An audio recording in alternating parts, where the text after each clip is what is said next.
So, Dr. Arn, you are probably the greatest living historian on Churchill. Yeah. Is that fair to say? Well, no. I'm pretty good.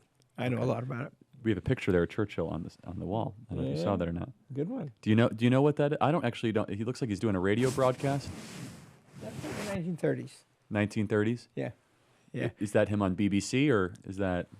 Yeah. And there was only BBC. Oh, is that right? Yeah. Yeah. So he's doing some sort of radio broadcast. Yeah. Who knows what? What can Churchill teach us about foreign policy? Well, we've gotten a lot of things wrong about Churchill in both directions. We think that Churchill is for war, and Churchill is for winning war, but avoiding it if possible, and winning it at the most economical possible cost. And now we think that some people are arguing Churchill caused the Second World War and dragged us into it. And that's, just turns out not to be true. And not even very hard to look up. And so that means that we've now made both mistakes. We thought Winston Churchill, I happen to know that people in power thought that Winston Churchill was their example for building democracy in Iraq. And it's just a factual point that he was, in fact, in charge of Iraq at the end of the First World War and for 3 years, and that his plan was to cut the cost of being there and get out of there as quick as he could. And that's what he did.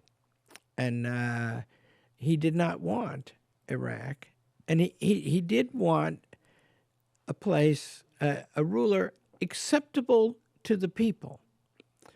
But that's pretty broad range. Yep. What do they want, right? But he also said that this is not a central interest of Great Britain, and we're not going to stay here. And so that means that's got something wrong, right?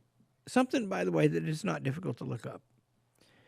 And then now we get another thing wrong, the opposite thing wrong. Now we think he was, a crazy warmonger, and we got to stop being that. What he was closer to the truth about these things than anybody else I know.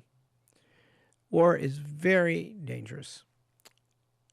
The only way to prevent it, and there's no perfect way, is to be in a position to win it at the cheapest possible cost. And the reason for that is only a fool, no classic philosopher, thinks that the purpose of politics is to win war.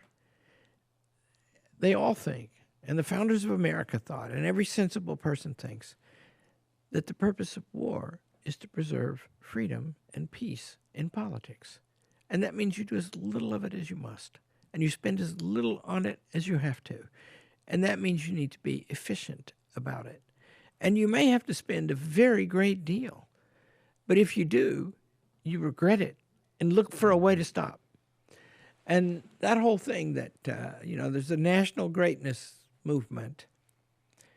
Winston Churchill would not be a good leader of such a movement because he thought the greatness of Britain was in its protection of its people.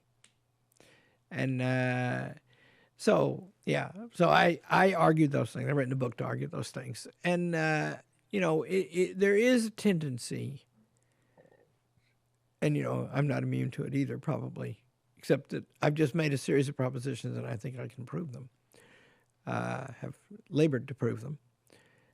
There's a tendency to use all kinds of information, including about things in the past, for a purpose alien to them. And that's because, all humans have that. Of course we have that. But how do you conquer that?